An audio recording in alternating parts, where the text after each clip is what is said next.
Guys আমরা এখন বাজরা taxi স্ট্যান্ডে আমরা এসে গেছি।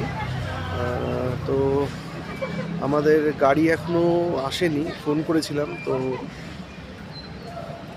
বললো যে আসছি। তো আমরা পাবন ফুডসের সামনে দাঁড়িয়ে রয়েছি, তো গাড়ির এখানেই আসার কথা। তো এখান থেকে আমাদের জার্নি শুরু হবে। এটা হচ্ছে বাজরা ট্যাক্সি স্ট্যান্ডের লেভেল ফ্লোর। প্রচুর গাড়ি এখানে রয়েছে, দেখুন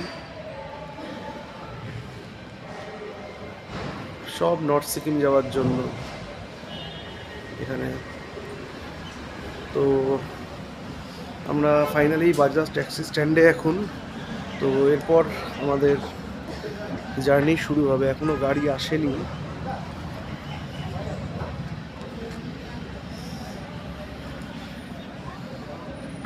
আজকে ওয়েদারটাও বেশ ভালো, রোদ উঠেছে, সূর্য উঠেছে।